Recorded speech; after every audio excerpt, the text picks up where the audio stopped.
that they were going to lower the high cost of living in the United States of America on day one. That's what they promised. They lied to the American people. Costs haven't gone down, costs have gone up across the board.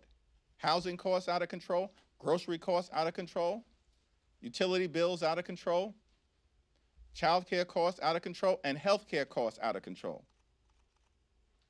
Republicans have refused to extend the Affordable Care Act tax credits in the Senate, and as a result, tens of millions of Americans are now experiencing dramatically increased health insurance premiums. In some cases, the monthly costs have increased by $1,000 or $2,000 per month. That is completely and totally unacceptable. Brought to you by the Republican Party. At the same time, it's Republicans, led by Donald Trump, who in their one big ugly bill enacted the largest cut to Medicaid in American history. They literally have ripped health care away from more than 14 million Americans. And as a result of their policies, hospitals, nursing homes, and community-based health clinics are closing all across America. In that one big ugly bill, they also cut SNAP by $186 billion, the largest cut to nutritional assistance in American history. The extremists, they literally snatched food out of the mouths of hungry children, seniors, and veterans. And why did they do all of that? For at least two reasons. So they could provide massive tax breaks to their billionaire donors, and at the same time, create a $191 billion slush fund that went to the Department of Homeland Security, including $75 billion to ICE, so that masked agents could unleash brutality and lawlessness on the American people. Everyday Americans have had enough with the failed policies of Donald Trump and Republicans in the House and the Senate. And the only real question that needs to be answered right now is, when will Republicans have enough with the extremism and the cruelty and the chaos and the corruption that has failed the American people? Questions? Thank you, Mr. Leader. Is there any scenario where Democrats would help the Speaker if he can't get the votes for this funding bill on his own? Republicans have a responsibility to move the rule, which, by the way, includes a wide variety of other issues that we strongly disagree with, including their efforts to weaponize the criminal contempt process so they can create a distraction from the Department of Justice continuing to hide the Epstein files. And so it's hard to imagine a scenario where Democrats are going to provide Republicans who spent all last year lecturing us about the fact that they had some big, massive mandate. Really? You had a 3-seat majority that, as of this evening, will be a 2-seat majority, the narrowest one since 1930. Spent all year lying to the American people, but pretending, apparently some of them believe it, that the results of the 2024 election represented a dramatic shift in how the American people viewed the Republican Party and the Democratic Party. What have the results of the last year said about that conclusion?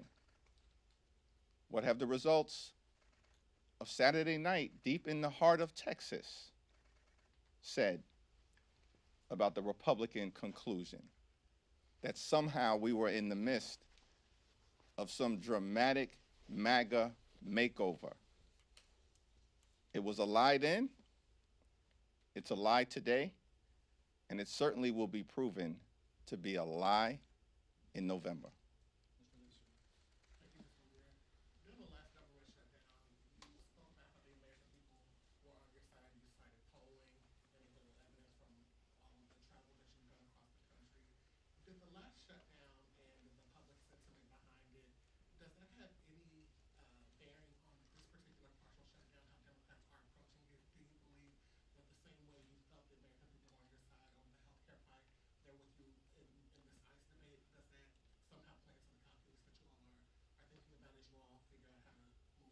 Well, Democrats clearly had the high ground as it relates to standing on the side of the American people and pushing to fix our broken healthcare system and address the Republican healthcare crisis, which is ongoing, and that work is ongoing. And John Thune needs to stop erecting procedural hurdles and take up the House-passed bill that will allow for a straightforward extension for 3 years of the Affordable Care Act tax credits to benefit working families, middle-class families, and everyday Americans. In the same way that we had the high ground in standing on the side of the American people, and will continue to do so as it relates to health care, we clearly have the high ground in standing on the side of the American people with respect to ICE. ICE and the Department of Homeland Security need to dramatically change. And absent that, then a full-year appropriations bill is in deep trouble because the American people are correctly demanding accountability. The American people want to see the mask come off. The American people want to see body cameras turned on and mandated. The American people want to see judicial warrants before ICE or DHS officers can storm homes, harass people violently on the streets of America, or rip people out of their cars. The American people want to see independent investigations so that if ICE or DHS officers break the law, they are held accountable. This concept of absolute immunity is absolute absurdity, because the American people know that if you break the law in the United States of America, you should be held accountable. Nobody is above the law. ICE officers should be held to the same standards as every other member of law enforcement in the country who put their lives on the line for us, law enforcement officers, police officers at home in New York and across the country. And ICE needs to be reined in. They're out of control. They need to be brought to heel so that there is a level of accountability and professionalism that the American people are demanding. Those are just a few of the issues that are absolute must-haves in advance of the Congress taking up a full-year appropriations bill as it relates to DHS funding. Mr. Jeffries, on this bill, on the actual vote for passage, will you vote for it, or will you vote? Now, we have a leadership meeting later on today where we'll have a discussion about it. We had a caucus meeting yesterday. There was a diversity of perspectives about how to move forward on this particular bill, but it's the 5 bipartisan bills where there's strong Democratic support, and of course, a variety of perspectives as it relates to the 2-week continuing resolution, the 2-week funding freeze related to DHS. So we'll continue those conversations in the leadership meeting today at 5:15, and then of course we'll have a full and robust discussion tomorrow morning at caucus. Thanks. Yeah, second row. I'll get back to you. Thank you, sir. On the subject of the contempt resolutions the House is set to vote on this week, what do you make of the fact that a number of members of your caucus voted with Republicans in committee, and do you plan on voting against those resolutions this week? Well, those decisions, of course, will be articulated by the Democratic Whip, Catherine Clark, at the appropriate time. It's my expectation we'll have a discussion tomorrow as well about these so-called criminal contempt resolutions. House Republicans cannot be taken seriously on this issue. The Department of Justice is now withholding, in violation of the law, more than 3 million documents related to the Epstein files. More than 3 million documents. And we don't hear a peep from James Comer or any Republicans about the failure of the Department of Justice to comply with a law, as well as a subpoena that had been previously issued in a bipartisan way. I'm a hard no on the shenanigans of House Republicans. I don't believe it's serious. And I also think that there have been ongoing discussions by the Clintons and their lawyers to testify that have been repeatedly, apparently, rejected by House Republicans on the Oversight Committee because they don't want a serious interview, they want a charade. And it's not something that I'm down with. Mr. Jeffries, on the weekend shows, you talked about wanting a clear path for this, to know that the Trump administration is serious about working on this funding bill. What does that look like? Do you want to speak to President Trump? What do you need to have that clear path? Speaker Johnson and I have been in close communication. I've also been in close communication with Leader Schumer. Still haven't seen a clear path articulated, an ironclad path articulated by the Trump administration related to the type of dramatic changes that are necessary in order to rein ICE in. It's out of control, and the American people know it. As evidenced in public opinion survey after public opinion survey after public opinion survey, including amongst Donald Trump supporters. They know he's gone too far. The American people know that Donald Trump lied to them. He said, we're going to target violent felons. Instead, they're targeting 5-year-old boys with Spider-Man backpacks. They're horrifying the American people. And so Democrats are committed to this fight.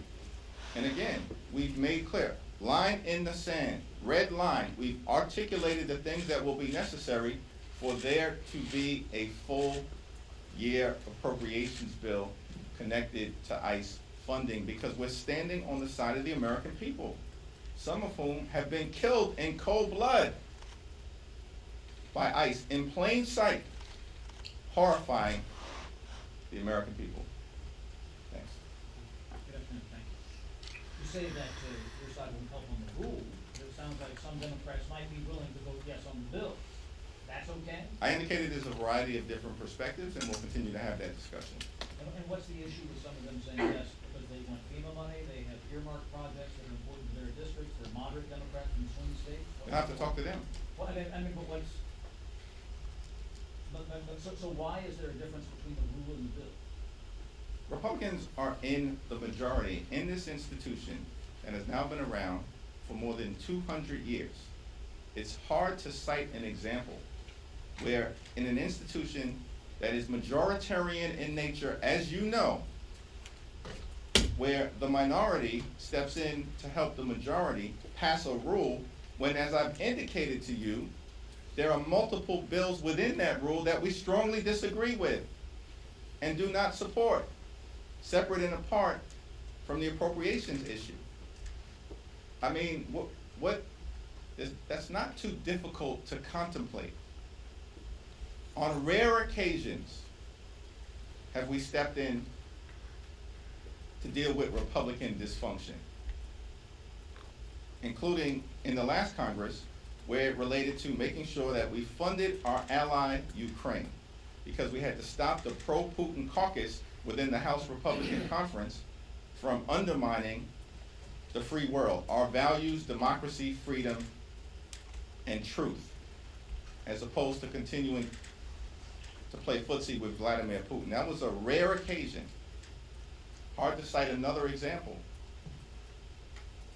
in the last few Congresses that actually involved Democrats stepping in to help Republicans govern an institution when Mike Johnson and my Republican colleagues have spent the last year lecturing the country that they have some massive mandate. If they have some massive mandate, then go pass your rule, which includes toxic bills that we don't support. Don't come to us unless you actually want to negotiate on the substance of getting things done that make life better for the American people. Thank you, Mr. Leader. You mentioned Texas. I wanted to ask you about one of the results, the state Senate race there. We saw a Democrat actually flip a seat that Trump won by 17 points. I think he won by even more over the weekend. I just wanted to get a sense from you. Obviously, Texas primary races haven't happened yet. But are you feeling confident that Democrats could possibly win 4 out of the 5 redistricted seats in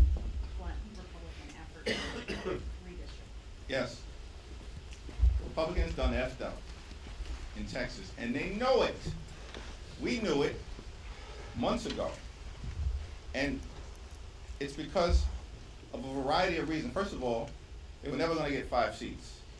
But they created a scenario where they tried to take 5 seats away from Democrats, didn't think that we were going to respond. California responds decisively, and we will pick up 5 seats as a result of Prop 50 in California. And it remains to be seen what happens in Texas. I can guarantee you they won't win 5 seats. They're going to struggle to win 3 based on 2024 performance, let alone what we've seen literally over the last year. And let me congratulate Taylor Remmett, who ran an extraordinary campaign. It was a decisive victory. It was a shellacking for Republicans in Texas that even caught Ron DeSantis' attention. They can't ignore it. And by the way, Republicans have been losing elections and Democrats have been winning elections since January of last year. Irrefutable fact. This has now gone on for 13 consecutive months. And during the entirety of the Trump presidency, Democrats haven't lost a single meaningful election. Not one. Not one.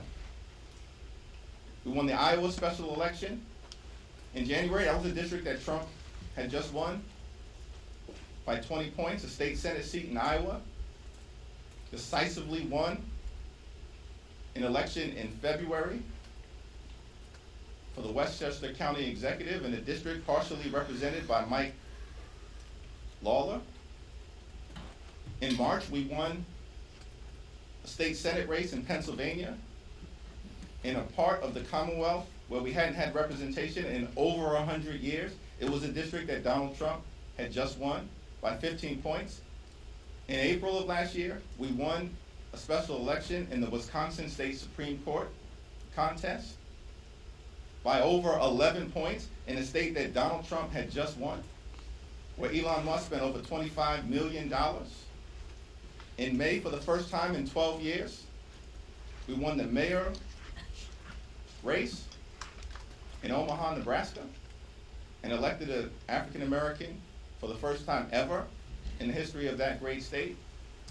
In the off-year elections in November, we won all over the country, in Virginia, in New Jersey, in New York, flipped seats in Mississippi to break the Republican supermajority in the state Senate, won 3 state Supreme Court races in Pennsylvania, won statewide in Georgia for the first time in 20 years, crushed it in California with Prop 50. Democrats in the off-year elections won up and down the ballot across the country. In statewide races, in county legislative races, and at all points in between. And then in December of last year, we won the mayor's race in Miami for the first time in almost 30 years. Crushed the Republican opposition. And then 2 days ago, in Texas, this is extraordinary. In a district that Donald Trump won by 17 points, the Democrat wins by 14 points. That's a 31-point swing. No one's ever seen anything like that in modern American political history. Democrats are doing that. A 50-point swing in Texas amongst Hispanic voters. And state Senate districts in Texas aren't small. They're bigger than congressional districts. That has sent a chill down the spine of every single House Republican in Texas and across the country. And it gets worse for them because Republicans spent over $2.4 million to try to hold the seat that Donald Trump had just won by 17 points, and the Democrats spent about $400,000, outspent 6-1, and crush the Republican extremists. At what point will Republican extremists come to the conclusion that your reach ain't long enough and your peeps ain't strong enough? You are on the verge of losing control of the House of Representatives in November, and the Senate is looking increasingly shaky as well. Republicans have failed, Democrats are on the move, because the American people have had enough. Thank you, Mr. Leader. Rex Reedy is going to force a vote to expel Congressman Sheldon Horn this week, who has been indicted for allegedly stealing federal funds. What is House Democratic leadership's stand here? Are you opposing this effort and standing against this? I mentioned on Friday that Congresswoman Shaffelis McCormick is entitled to the presumption of innocence, like every other American. I'm a hard no as it relates to the effort to expel her, and it's going to fail. Thanks. Thank you. Dave, House Republicans added SAVAC to this latest funding package. Are Democrats prepared for the long-term shutdown if this easy business? Well, the SAVAC is dead on arrival. It's not going anywhere in the Senate. And the Republicans have failed on the issue of immigration enforcement. These people are desperate. They've lost their advantage on every single issue that they thought was going to be part of some permanent realignment. How is it possible that they actually convinced people that there was some permanent realignment when they haven't won a race in 13 months? It's confusing to me. Their policies have failed completely. Donald Trump is deeply unpopular. Democrats have been up in the generic ballot for months. And everybody understands if the election were held today, they're going down in flames on the other side.